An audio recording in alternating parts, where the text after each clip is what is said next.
योग्यता आपकी योग्यता है, आपकी प्रतिभा है, प्लीज।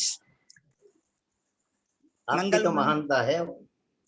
जय बोलो जी 16 कारण पर्व की जय। अरे तो भगवंत इंद्र महिता सिद्धाच्य सिद्धेश्वरा आचार्य जिन शासनम अतिकरा पूजा उपाध्याय का श्रीतीकांत सुपाठ का मुनिवरा रत्नत्रयाराधका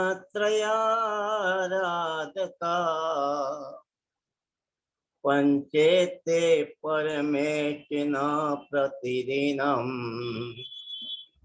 कुर्वन्तु ते मंगलम् कुर्वन्तु मे मंगलम् कुर्वन्तु नो मंगलम्। मंगलम भगवान वीरो मंगलम गौतमो गणी मंगलम कुंद कुंदात्यो जैन धर्मो तु मंगलम सर्व मंगल मांगल्यम सर्व कल्याण कारकम प्रधानम सर्वधर्माणाम जैनम जयतु शासनम जैनम जयतु शासनम। सरस्वती नमस्तुभ्यं वरदे कामरूपिणी विद्यारंभं करिष्यामि सिद्धिर्भवतु मे सदा सिद्धिर्भवतु मे सदा। जय बोलो जिनवाणी मात की जय। 16 कारण चल रहे हैं। 16 कारण की भावना के बारे में जो आज की जो भावना है वैयावृत, उसके बारे में हम जानने का प्रयास करेंगे। जान करके भावना भी करें और भावना करके चारित्र में उतारे, ऐसी एक भावना है। निश्चय दिन वैयावृत करैया तो निगचे पवने रतिरैया।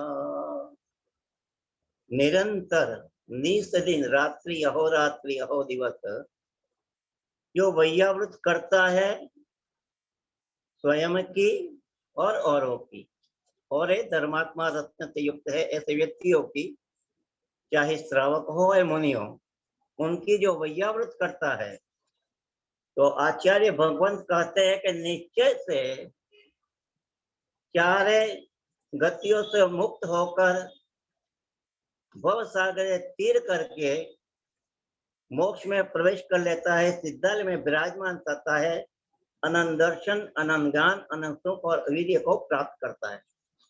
इसलिए 16 कारण भावना में ये वैयावृत भावना का भी एक महत्व है, एक पूरक है। दर्शन विशुद्धि की जो है तीर्थंकर प्रकृति, और तीर्थंकर प्रकृति पाने के लिए एक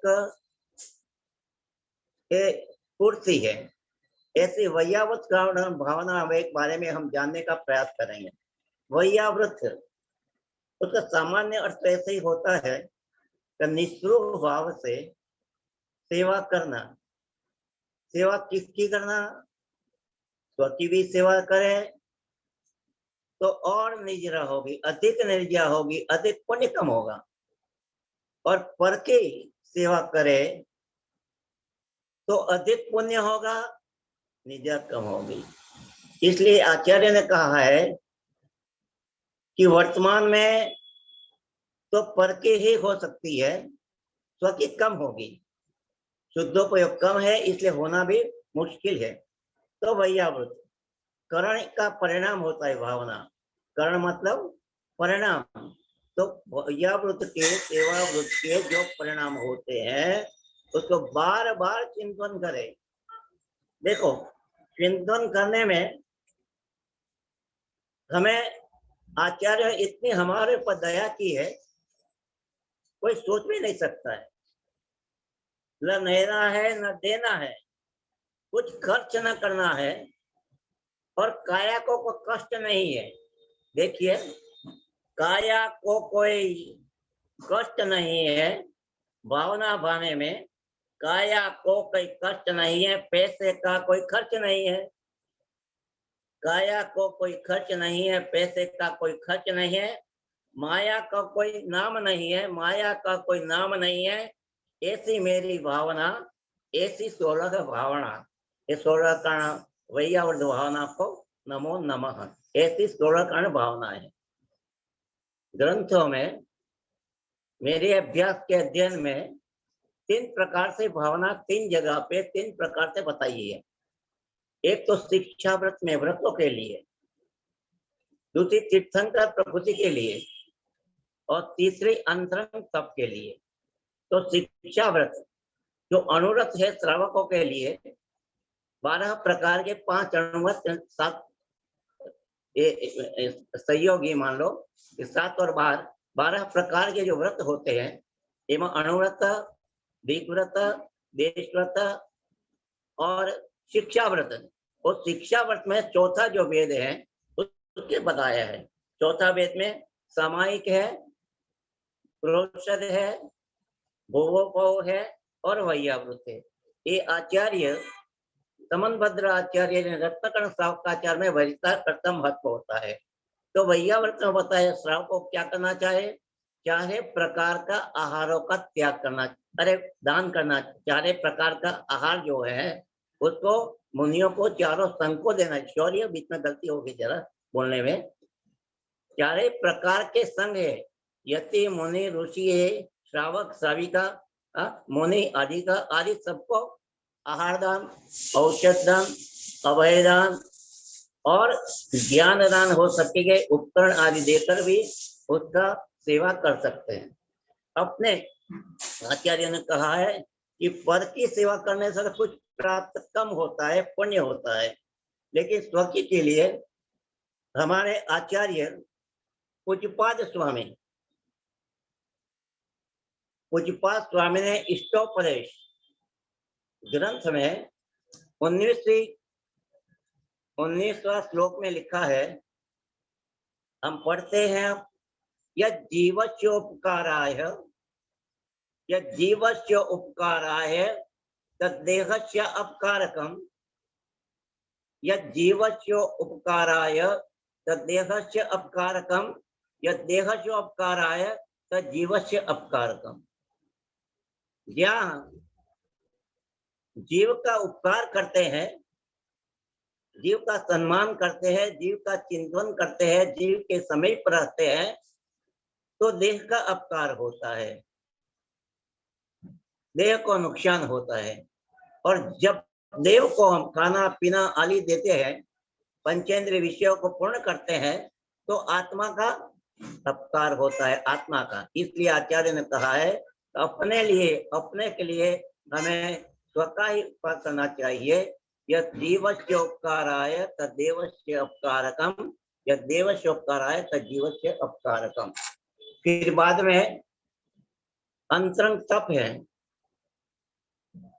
6 प्रकार के अंतरंग तप में है, उसमें 10 वेद बताए हैं वैयाव्रत के।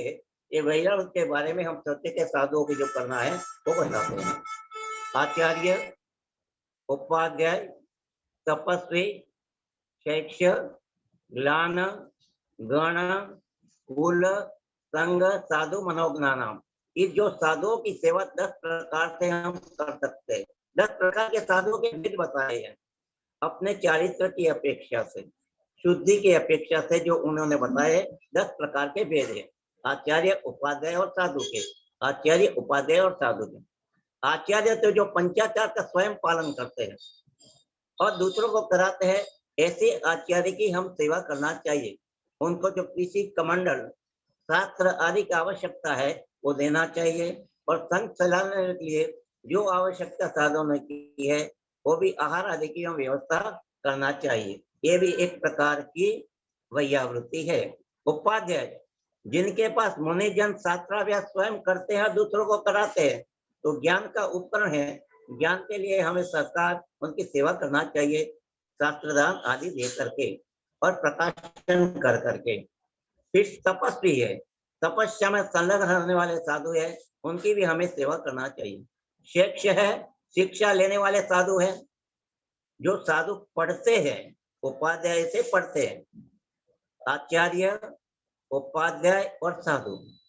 आचार्य का पद सबसे बड़ा है और बीच में उपाध्याय है। फिर भी जब स्वाध्याय करते हैं तो उपाध्याय ही का बड़ा पद हो जाता है, क्योंकि आचार्य को कभी कभी आचार्य से ज्यादा उपाध्याय को ज्ञान का क्षोभन ज्यादा होता है। वो पढ़ते पढ़ाने का कार्य और पढ़ते पढ़ाते हैं। ज्ञान, जो रोगी साधु है उनको औषध आदि दे करके हमें उनकी सेवा करना चाहिए। गण, रुद्र जो मुनि है, ज्ञानी है, तपस्वी है।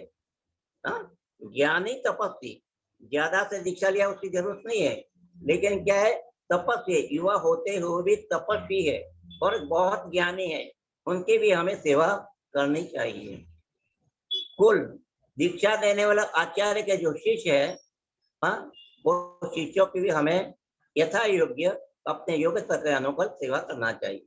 फिर चारों प्रकार के संघ, ऋषि, यति, मुनि और अनगार, ये साधुओं के भेद है। चार प्रकार। ऋषि जो रुद्धिधारी होते हैं, यति तपस्वी होते हैं, मुनि और विज्ञान आदि होते हैं, अनगार सामान्य मुगल आते हैं। ऐसे मुनियों को श्रावक, श्राविका, श्रावक, श्राविका, मुनि आदि का ये भी चार भेद बताए हैं, उनके भी हमें सेवा करनी चाहिए। और साधु जिसका नाम है बहुत काल से दीक्षित है, उनको साधु कहते हैं, उनकी भी हमें सेवा करने की। मनोज्ञ, लोक में ख्याति प्राप्त साधु। अभी उसके बाद में है थोड़ा सा, हम श्रीमद राजचंद्र को भी आपने सुना होगा, नाम भी सुना होगा। और श्रीमद राजचंद्र गांधी जी थे, उनके बड़े भक्त थे। श्रीमद राजचंद्र के गांधी जी भक्त थे और उनकी जो विचारधारा थी, उनकी जो सलाह थी, उनकी सलाह को वो मान्य करते थे। ऐसे गांधी जी थे, उनके गुरु मान लो तो श्रीमद राजचंद्र थे। श्रीमद राजचंद्र की दो प्रसिद्ध पुस्तकें ग्रंथ हैं, एक तो आत्मसिद्धि शास्त्र है, दूसरा अपूर्वकरण है। तो ये वैयावृत में तो हमें भावना ही करना चाहिए। तो श्रीमद ने जो अपूर्वकरण जो काव्य बनाया है, उस काव्य में 4 पंक्तियों के द्वारा जो उन्होंने कहा है, यही हमें निरंतर भावना बानी चाहिए। श्रीमद राजचंद्र मुनि दीक्षा ले नहीं सकते हैं कि देह उनको काया सहाय नहीं करती थी, शक्ति नहीं थी, इसलिए नहीं सके, इसलिए उन्होंने बनाया।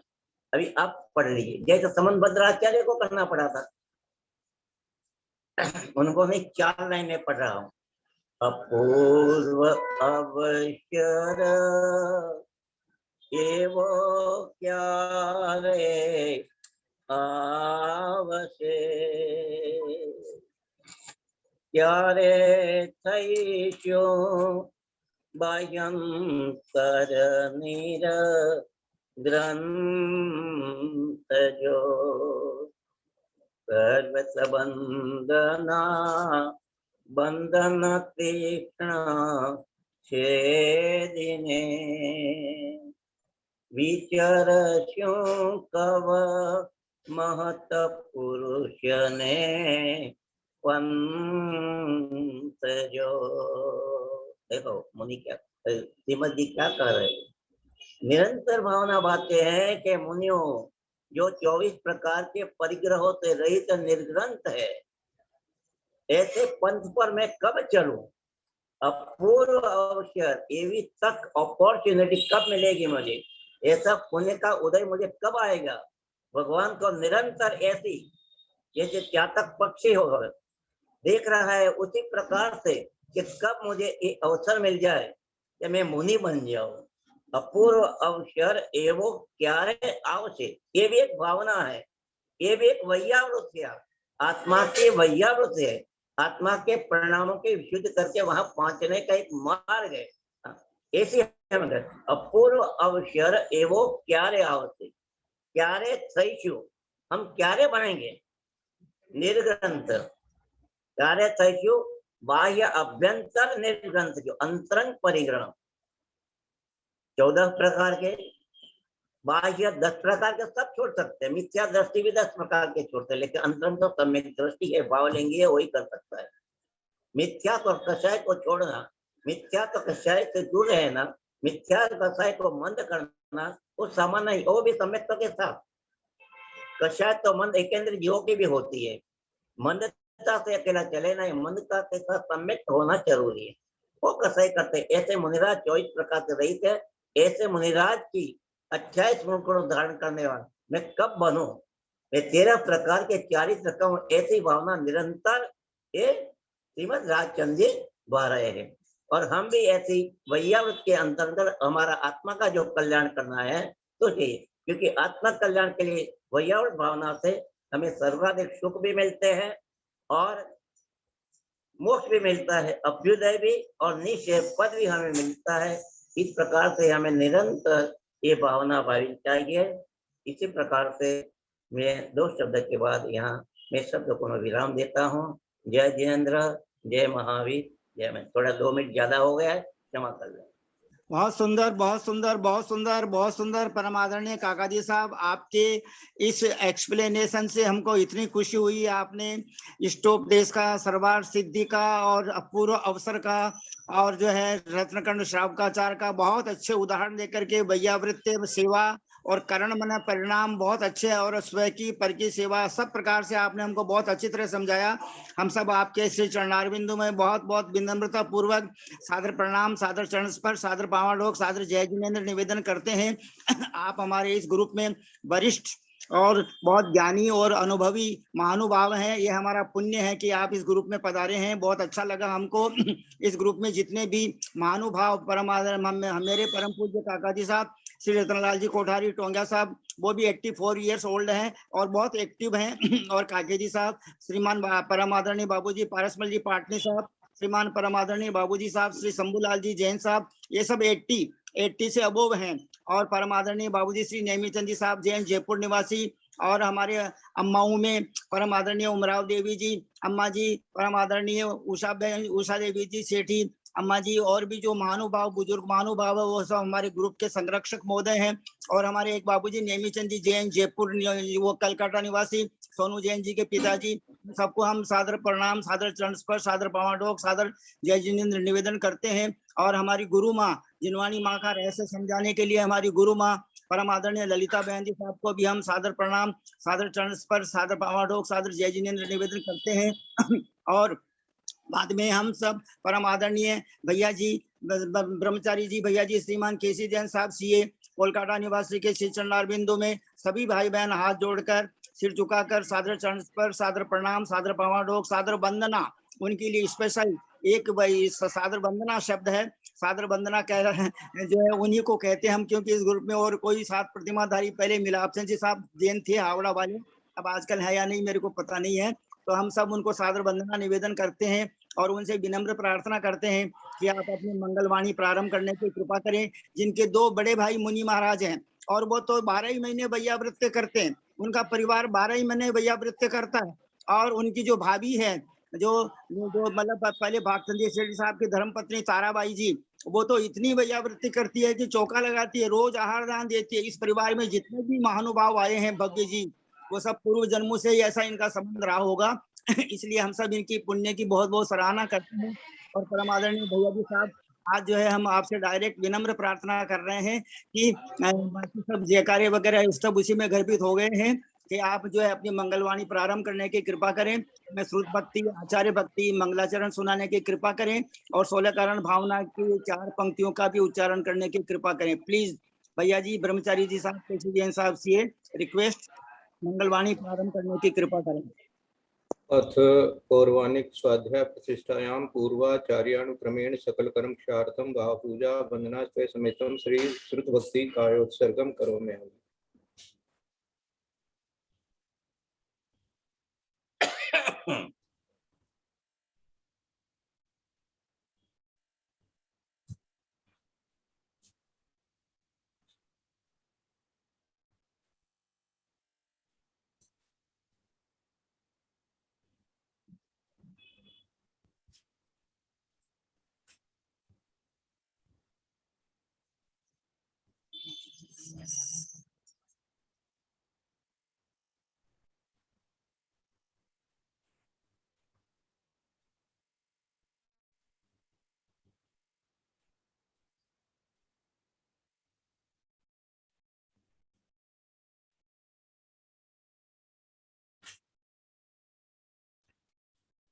ओम नमः सिद्धिभ्यः ओम नमः सिद्धिभ्यः ओम नमः सिद्धिभ्यः। ओकारं बिंदु संयुक्तं नित्यं ध्यायन्ति योगिनः कामदं मोक्षदं चैव ओंकाराय नमो नमः। अविरल शब्द घनोग प्रक्षालित सकल भूतल कलंका मुनिविरूपा सिद्धीर्था सरस्वती हरतु दुरितम् अज्ञानतिमिरान्धानां ज्ञानाञ्जन शलाकया चक्षुर्मीलितमेन तस्मै श्री गुरुवे नमः। श्री परम गुरुवे नमः। परम्पराचार्य श्री गुरुभ्यो नमः। सकल कलुस्मिन् वंशकं श्रेष्ठां परिवर्धकं धर्म संबंधकं भव्य जीवन प्रतिबोधकारकं पुण्य प्रकाशकं पापनाशकम् इदं शास्त्रं श्री गोमुट्टसार कर्म कांड नाम देयम अस्य मूल ग्रंथ करता है श्री सर्वज्ञ देवा स्तुत्तर ग्रंथ करता है श्री गणधर देवा प्रतिगणधर देवा तेषां वचोनुसार महासाध्य आचार्य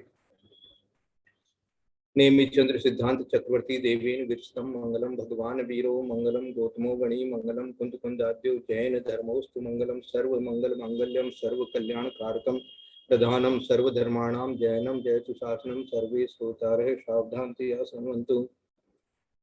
कोटिशतं द्वादशैव कोटो लक्षानि शीतिस्त्रैधिकानि चैव पञ्चाशतोत्तरसहस्रसङ्ख्यामेतच्छुतं पंचपदं नमामि। अर्हन्त भासी यतं गणहर देवीं दन्तियं शम्मं प्रणमामि भक्तिजुक्तो सुगुणान्मो वहीं शिरसा इच्छान्वन्ते सुधभक्ति कौशको तस्सालोच्यं अंगोवंग पर्ण पौडे प्रियमि शुद्धपणमाणि ओग पोगे चूलिया चेव सुतत्ते तुई तम्मकाहि स्याणि च कालम् अच्छेमि पूज्यमि वन्दामि नमसामि दुःखको कम्मको बोलाओ सुगई गमनम समामरणम जनगुण संपत्ति हो तत्पूर्वानिक स्वाध्याय प्रतिष्ठायां पूर्वाचार्यानुक्रमेण सकल कर्मचार्थं पूजा वंदना समेतं श्री आचार्य भक्ति कायोत्सर्गं करोमि।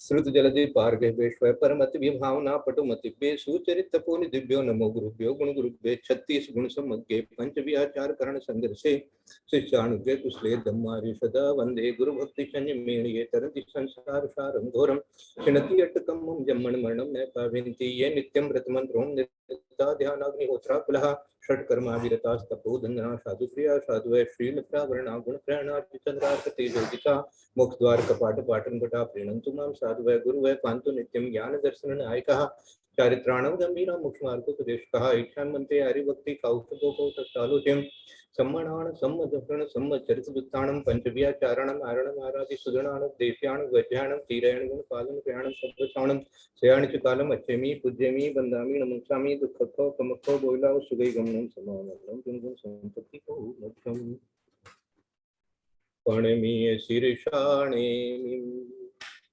गुणरयण विभूषणं महावीरं समत्तरण निलयं पैडी सम्मुखितनं वोच्छं।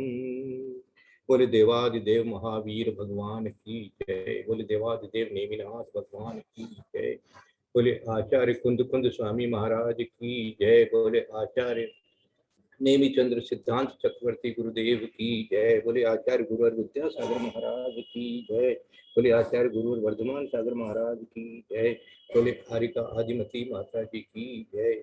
सरस्वती नमस्तुभ्यं वरदे कामरूपिणी विद्यारंभं करिष्यामि सिद्धिर्भवतु मे सदा। बोले द्वादशां दिनवाणी माता की जय। जय बोलो परम पूज्य आचार्य कल्पेश्वर श्री श्रुत सागर जी मुनि महाराज की जय। परम पूज्य मुनिवर 108 श्री सहिष्णु सागर जी महाराज की जय। परम पूज्य मुनिवर 108 श्री अंतरात्मा सागर जी महाराज की जय। परम पूज्य मुनिवर 108 श्री ज्ञानी ध्यानी तपस्वी सिद्धांत वेत्ता वैयावृत्यशील मुनिवर श्री प्रभव सागर जी महाराज की जय। हम सब भाई बहन हाथ जोड़कर सिर झुकाकर हृदय में प्रसन्न होकर के और वैयावृत्यकरण अपनी वैयावृत्य करना, हम भैया जी के गुणों में अनुरक्त होते हुए समस्त आचार्य उपाध्याय साधुओं की वैयावृत्ति करने की भावना करते हुए सब जोर जोर से बोलेंगे बड़े विनय से। सादर वंदना भैया जी, सादर वंदना सादर वंदना भाई साहब, सादर वंदना भैया जी, सादर वंदना, सादर वंदना भाई साहब, प्रणाम वंदना। भाई साहब, सादर ललिता जी सादर प्रणाम, भाई साहब सादर प्रणाम, भैया जी को सादर वंदना, सभी पंडित बड़ों जी को से प्रणाम, सादर लता जी को प्रणाम, प्रणाम, जय गुरु को जिनेन्द्र, महादो, बाकी सभी को हितायुग जय जिनेन्द्र। सादर वंदना पंडित जी। सबके लिए बहुत बहुत मंगल आशीर्वाद है। पापम क्षयतु दर्शन विशुद्धिर्भवतु, वैयावृत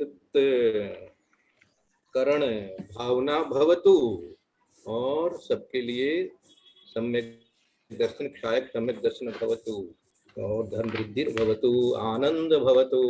सब लोग मुस्कुरा करके अच्छे से, हाँ, आनंद के साथ में स्वाध्याय करना है, अपने आप का चिंतन करना है। कर्म के योग व्यथा उदयी मुनि पुंगव के वसुभे सज कीजे, पीत कफनल सास भगंदर ताप कौशूल महागद चीजे, भोजन साथ बनाय के औषध पथ्य कुपथ्य विचार के दीजे, ज्ञान कहे नीत ऐसी वैयावृत करे जो तसुदेव पतिजे। वैयावृत के बारे में बड़े भाई साहब ने सब कुछ बता दिया है, बहुत कुछ बता दिया है। यहाँ का थोड़ा सा अर्थ में कोई विशेषता है, उसको अपन आज चिंतन करते हैं, फिर आगे थोड़ा सा गोमटसार कर्मकांड के 2 गाथाएं अपन कोशिश करेंगे। कर्म के योग व्यथा उदयी मुनि पुंगव, मुनि पुंगव, एक साथ पढ़ लो तो मुनि पुंगव माने विशेष मुनि जो है, महामुनि, सब मुनि तो मुनि पुंगव ही हैं, महान है। तो ऐसे जो महान मुनि हैं उनके कोई कर्म के उदय से क्या हो जाए, कोई व्यथा हो जाए, कर्म के योग व्यथा उदय मुनि पुंगव को वसु बेसज कीजिए।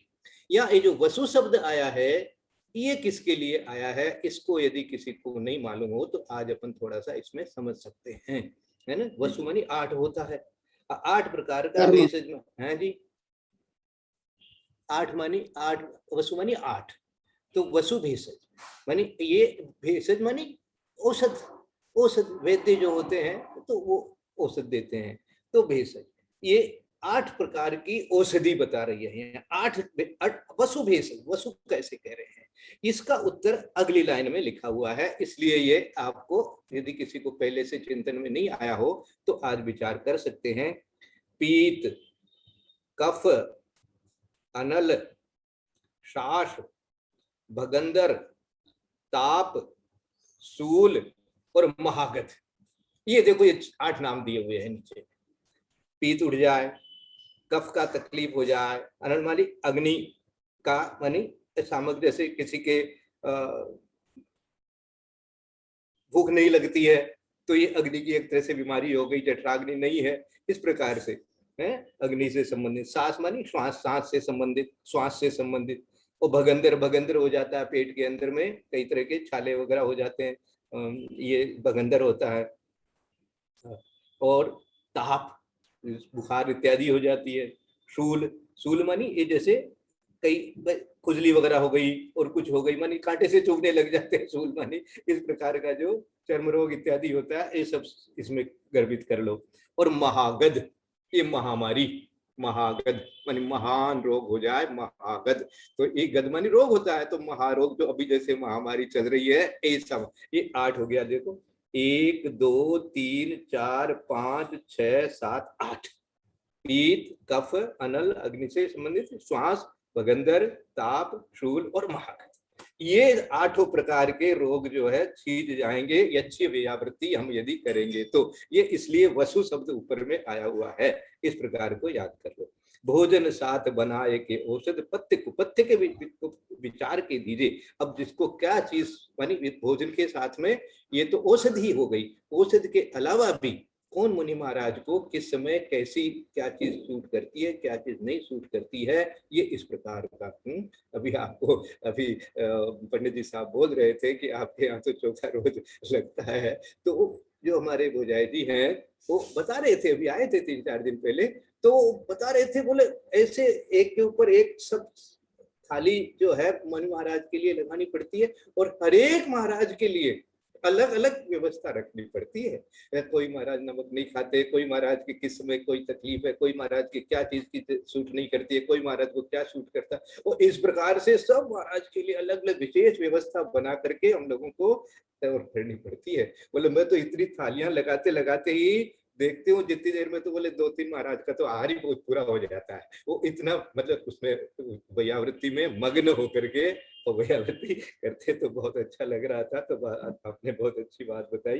तो इस तरह से कि कुपथ्य कुपथ्य विचार के दीजिए, मैंने किसको क्या चीज सूट कर रही है, कैसा मौसम है, इत्यादि इत्यादि, ये ऐसा ज्ञान कहे नित ऐसी व्यावृत्ति करे जो तस देव पति जी। क्योंकि देव तो कर ही नहीं सकते बेचारे, वो क्या करें, वो तो आहार दे नहीं सकते, लेकिन प्रशंसा कर सकते हैं, रत्न बरसा सकते हैं, जय जयकार कर सकते हैं, और धन्य हो धन्य हो धन्य दातार ऐसा कर सकते हैं। तो वो पतिस गए देखिए आपके इस दान को देख करके, तो इस दान को देख करके इस प्रकार का यहाँ पे वर्णन है।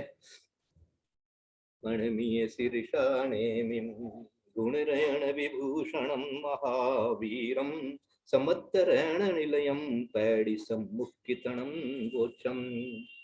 अपन ने 41वीं और 42वीं गाथा में पुण्य प्रकृतियों को पढ़ा था, और 43वीं और 44वीं गाथा में पाप प्रकृतियों को भी पढ़ा है।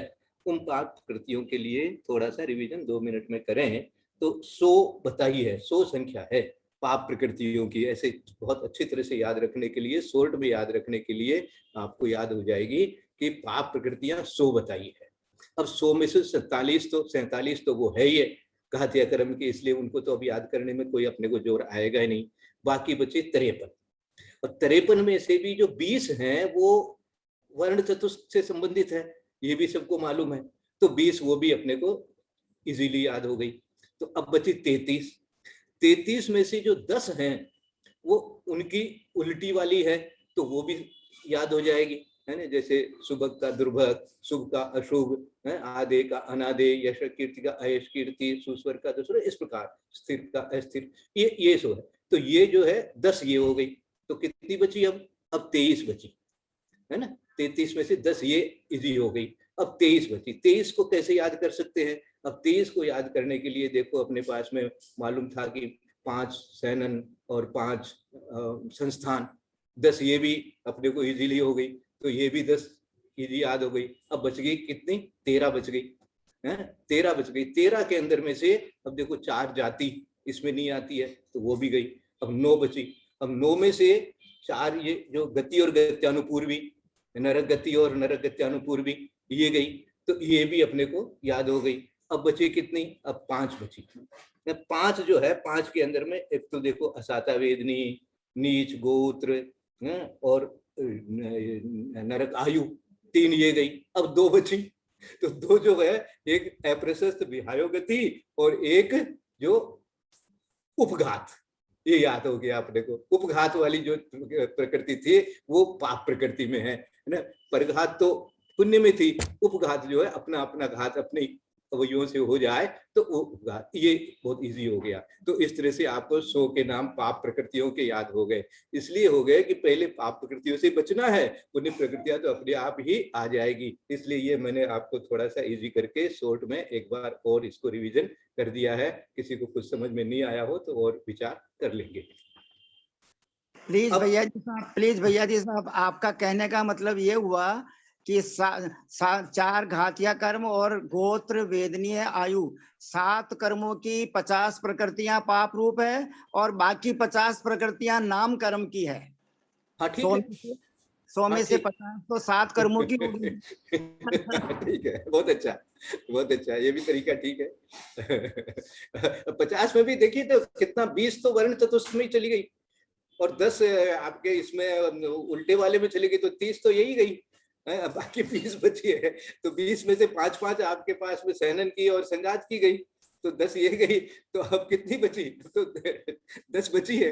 तो 10 के अंदर में से 4 जाति की है और 4 ये गत्यानुपूर्वी वगैरह की है, 8 चली गई है ना। 2 गति गत्यानुपूर्वी की और 4 जाति की, तो ये भी 8 गई। अब तो 2 बची है, तो 2 के अंदर में आपके पास में एक असाता वेदनीय बचा है और एक अप्रशस्त विहायो गति बचा है। एक असाता वेदनी उधर चली गई है।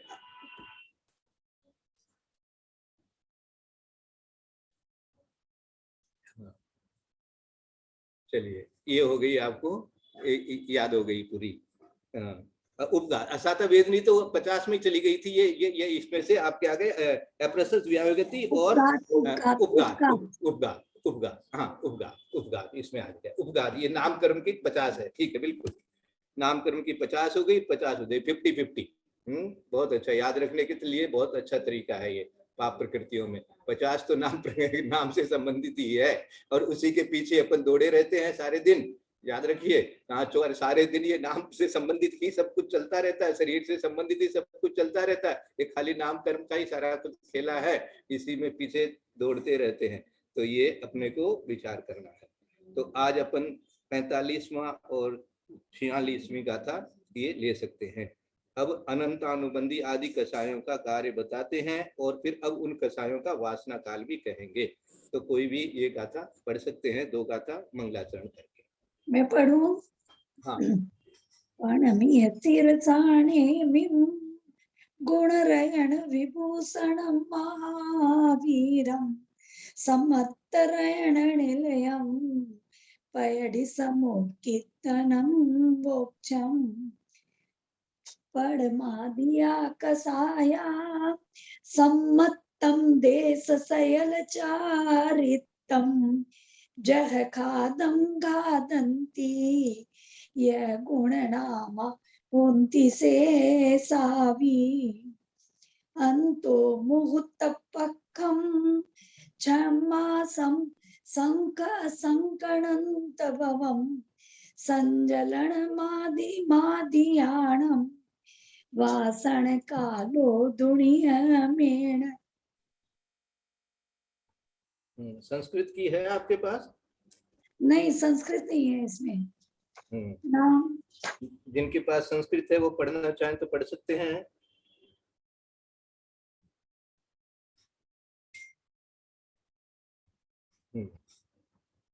इसमें आदिमती जी वाले में नहीं है संस्कृत का। हाँ, संस्कृत का अलग से दूसरे ग्रंथ में है, वो नाम वाले में है, आगास वाले। प्रथमादिकः कषायः सम्यक्त्वं देश सकल चारित्रम यथा ख्यातम धातयन्ति च गुणनामानो भवन्ति शेषा अपि। ये हुई 45। और 46 से कहती है अंतर मुहूर्त है पंच षण्मासः संख्या संख्यानंत भवः संज्वलनाध्यानाम वासना काल है तू नियमेन। ये इसकी संस्कृत है। अब 45वीं गाथा को अर्थ से सोचते हैं, क्या लिखा है। पढ़मा दिया मानी प्रथमादिका मानी प्रथम। प्रथम कौन सी है? अनंतानुबंधी है ना, वो अनंतानुबंधी कषाया। प्रथमादिका कषाया अनंतानुबंधी आदिक अर्थात अनंतानुबंधी। अब ये आदिक लगा करके इन्होंने सबके लिए किया कि भाई इस प्रकार से ये क्रम से आपको याद करना है। तो अनंतानुबंधी आदिक अर्थात अनंतानुबंधी अप्रत्याख्यान प्रत्याख्यान और संज्वलन, ये 4 कषाय क्रम से। आदि कहा दे दिया ना, इसलिए दे दिया प्रथमा दिया, ये प्रथमादि कहा, इसलिए इसको क्रम से पढ़ना है। तो सबसे पहले क्या गया? सम्मतम। तो जो पहली कषाय जो है वो सम्यत को घात करेगी। फिर देश मानी देश संयम को घात करेगी। फिर सकल देश चारित्र को करेगी, सकल चारित्र को करेगी। देश चारित्र जो है देश के साथ भी लगाओ, सकल के साथ भी लगाओ। जय खादम मानी यथा ख्यातम, जय खादम जो दिया यथा ख्यातम। घादंती मानी घातयंती, घात करती है। ये मानी जय और गुणनामा होन्ति केशाभि गुणनामानो भवन्ति शेषाभि। ये और ये क्या होती है, अर्थात सम्यक वगैरह को प्रकट नहीं होने देती, इसी कारण इनके नाम भी वैसे ही हैं, गुणनामानो, जैसे नाम वैसा काम, जैसा नाम वैसा काम। इसीलिए हमारे पंडित जी साहब जो है, जिसका भी कोई नाम होता है तो झट से उसके ऊपर श्लोक बढ़ा देते हैं। ललिता नाम है तो ललित श्लोक चालू कर दिया, कैलाश नाम है तो कैलाश पर्वत की बात याद कर ली, और जिनका जो नाम होगा बस उनको तो गुण दिखते हैं ना उनके अंदर में, वो जो नाम मिलते ही गुण। तो ऐसे ही जो ये कषाय हैं, उनके भी जो जो नाम है उन्हीं के गुण हैं। तो जैसे जो अनंतानुबंधी है, तो अनंत संसार का कारण होने से मिथ्यात्व अनंत है, उसके साथ जो संबंध करे वह अनंतानुबंधी है। ये विशेषार्थ में लिखा हुआ है, देखो, है ना। ये तो आप 46वीं निकाल दी, इसके ऊपर वाला निकालो, ऊपर वाले की विशेषार्थ निकालो 45वीं। ये 46वां है ऊपर वाले। अनंत संसार का कारण होने से मिथ्यात्व अनंत है, उसके साथ जो संबंध करे वह अनंतानुबंधी है, इसलिए यह अनंतानुबंधी कषाय सम्यक्त्व का घात करती है। जो मिथ्यात्व अनंत है, इसलिए उसको घात करती है, इसलिए इसका नाम अनंतानुबंधी है। मिथ्यात्व का मानी सम्यक्त्व का घात करती है, सम्यक्त्व को होने नहीं देती है, इसलिए अनंतानुबंधी, अनंत नाम सही हो गया। दूसरा नाम है अप्रत्याख्यान।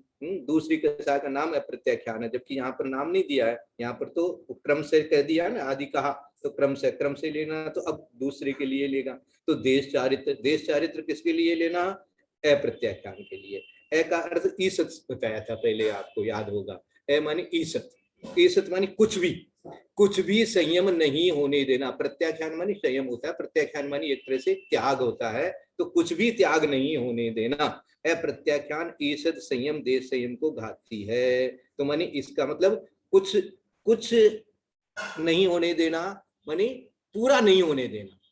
कुछ नहीं होने देना का अर्थ है पूरा नहीं होने देना, इसका मतलब कुछ होने देना और कुछ नहीं होने देना। तो पूरा नहीं होने देना, इसलिए यहाँ पर पहले से दे दिया ईसत संयम देश संयम को घातती है, मानी देश संयम जो है ये नहीं होने देगी। देश संयम मानी कुछ भी संयम नहीं होने देगी, कुछ भी संयम नहीं होने देगी, अर्थात जब तक अप्रत्याख्यान है तब तक आपको अणुव्रत भी एक तरह से कहना चाहिए लेने नहीं देगी, और दूसरी प्रतिमा भी लेने नहीं देगी। ये कषाय उदय में है, ये इसका कारण है। और अगली गाथा जो 46वीं गाथा यहाँ पर आपको सीन दिख रही है, उसमें बहुत स्पष्ट लिखा हुआ है कि ये इसका काल क्या है। बोले अप्रत्याख्यान का काल कितना है? प्रत्याख्यान का लिखा है एक पक्ष इन्होंने, हाँ, अनंतानुबंधी का काल अनंत है और अप्रत्याख्यान होना चाहिए। अप्रत्याख्यान का 6 महीना लिखा, 6 महीना, तो 6 महीना से ज्यादा आपको रह रही है कषाय की वासना। ये आगे के गाथा से हम समझाएंगे आपको कि आप विचार करो कि सम्यक दर्शन नहीं है, तो इसका मतलब 6 महीने से ज्यादा आपको कषाय की वासना रहती है। अब ऐसे लोग नहीं है, 6 महीना छोड़ करके हम तो 2-4 दिन ही नहीं रखते हैं किसी चीज को, तो हम कहें कि यदि आप 15 दिन से ज्यादा रखते हो तो अव्रती रहोगे, और 15 दिन के अंदर अंदर यदि कषाय समाप्त कर लेते हो तो आप व्रती बन जाते हो। इसलिए व्रती बनने का अभ्यास करना चाहिए। देखो ये जो बाहर का है ना कि भाई ये कुएं का पानी, मसाला, ये सब बातें जो है ना, ये तो समय समय के ऊपर में जैसा जैसा समय काल होता है वैसा वैसा समझाया जाता है। अब बहुत से मुनि महाराज जो हैं वो बोरिंग का जल भी ले रहे हैं, तो प्रतिमा वाले भी बोरिंग का जल ले रहे हैं।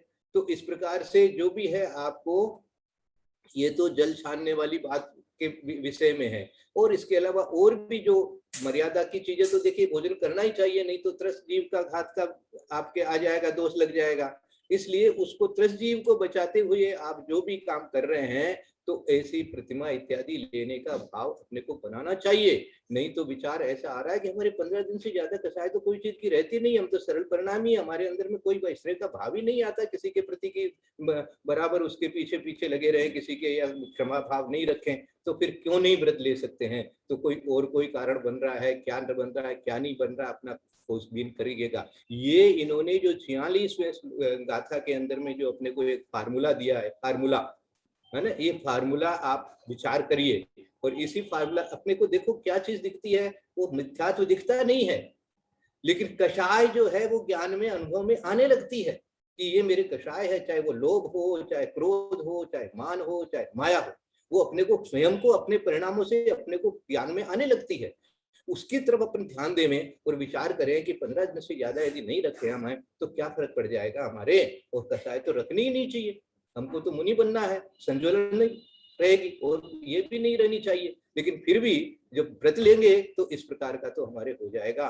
इसीलिए कहते हैं गुरुदेव कि गुणस्थान बदलो, असंख्यात गुणी निर्जरा होने लगेगी और कषाय भी जो है आपके ऐसी हो जाएगी, बंद हो जाएगी। तो ये अपने को कर्मकांड इत्यादि पढ़ करके इन सब चीजों पर चिंतन करना चाहिए और विचार करना चाहिए। किसके लिए? व्रत के लिए।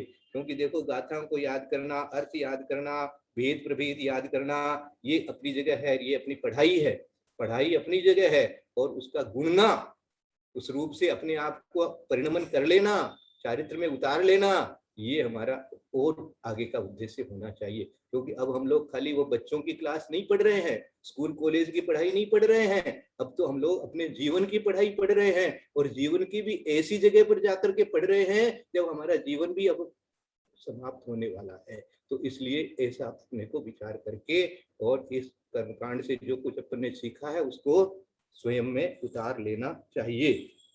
तो ये चारों कसायों के बारे में यहाँ पर वर्णन 45 के अंदर आ गया है। जो अप्रत्याख्यान है वो बिल्कुल देश चारित्र भी नहीं होने देगी, और सकल चारित्र को प्रत्याख्यान कषाय, प्रत्याख्यान मानी त्याग, मानी कुछ भी त्याग वो नहीं होने, मानी कुछ भी जिसको कहते हैं प्रत्याख्यान। तो प्रत्याख्यान इसलिए कह दिया कि मानी सकल रूप से चारित्र को घात करती है, प्रत्याख्यान उसका नाम है। तो पूरा का पूरा त्याग इससे नहीं हो पाता है, पूरा त्याग होना माने प्रत्याख्यान कषाय के होने से पूरा त्याग नहीं होता है, इसलिए इसका नाम प्रत्याख्यान कषाय है। तो ये प्रत्याख्यान, और संज्वलन का नाम जैसे कि बताया था कि ये यथाख्या जय खादम खादंती गादंती, मानी यथाख्या चारित्र को नहीं होने देती है। जब तक संज्वलन कषाय भी रहेगी, इसकी पहली वाली परिभाषा अपन ने पढ़ी थी कि जो संयम के साथ ज्वलित होती रहती है, तो जब तक एक तरह से संयम रहता है, संयम रहता है, तब तक तो वो संज्वलन कषाय चलती रहती है। और जब यथाख्यात चारित्र हो जाता है, तो यथाख्यात चारित्र जब आ जाता है तो समझो कि अब कोई कषाय अपने पास में बची नहीं है, वो संज्वलन भी खत्म हो जाती है। ये 11वें 12वें 13वें 14वें गुण स्थान के लिए बनती है, क्योंकि 10वें गुण स्थान तक सूक्ष्म लोभ कषाय का उदय बताया गया है। तो ये हो गया अपने को यथाख्यात गादंती, ये जैसा नाम वैसा नाम। अब 46वें कह रहे हैं, टाइम हो गया, तो 46 के बारे में मैंने शॉर्ट में थोड़ा सा बता दिया, बाकी अपन कल इस विषय पर चिंतन करेंगे और पंडित जी साहब बताएंगे और अपने बड़े भाई साहब जो हैं वो भी बताएंगे, जयंती भाई साहब भी बताएंगे। तो ये है, तो उसको अपने को उतारना है जीवन में, कैसे क्या करना है। यदर्थ मात्रा पदवाक्यहीनम मया प्रमादादि किंचनोक्तम तन्मे क्षमित्वा विदधातु देवी सरस्वती केवल बोधलतु। बोधि समाधि परिणाम शुद्धि स्वात्मोपलब्धि शिव शोक्ति सिद्धि चिंतामणिं चिंतित वस्तु दाने त्वां वंदे मानस्य ममास्तु देवी। या वाणी के ज्ञान से सूझे लोकालोक, सो वाणी मस्तक नमो सदा ते धो। हे जिन वाणी भारती तो जपो दिन रैन, जो तेरा शरणा गए सो पावे सुख चैन। देव भजो अरहंत को गुरु से हो निर्ग्रंथ, दया धर्म पालू सदा यही लोक का पंथ। बोले द्वादशां गुरुनाम।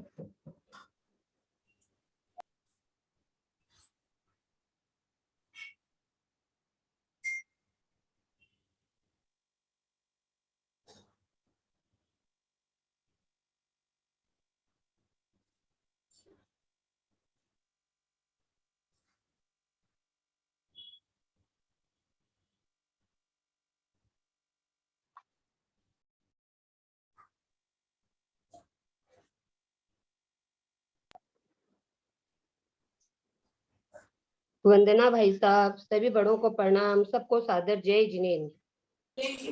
भाई साहब, सब बड़ों भैया जी सबको प्रणाम। वंदना भाई साहब, जय वंदना जिनेंद्र। सभी बड़ों को सादर जय साहब सादर प्रणाम, ललिता जी सादर प्रणाम, भाई साहब सादर प्रणाम, सभी को जय भाई साहब जिनेन्द्र। सबको जय जिनेन्द्र, बड़ों को सबके प्रणाम। कषाय का वासना काल 15 दिन से ज्यादा नहीं रहे। सबके कषाय का वासना काल 15 दिन से ज्यादा नहीं रहे। यही भावना आपका बात सबसे। आशीर्वाद। पंडित जी, वंदना क्या होता है पंडित जी? भैया जी वंदना और सभी को जय जिनेंद्र। और सबको मैं जी एक सादर बात पूछना चाह रही थी मैं। हाँ बोलिए। हाँ, आप पंडित जय खादम माने क्या होता है? मेरे जय खादम, जय खादम। ये खत्म यथा क्या यथा क्या यथा क्या। वंदना भाई साहब, प्रणाम पंडित साहब। यथा क्या बताया ना? हाँ जी हाँ जी। ये था क्या अच्छा, यथा क्या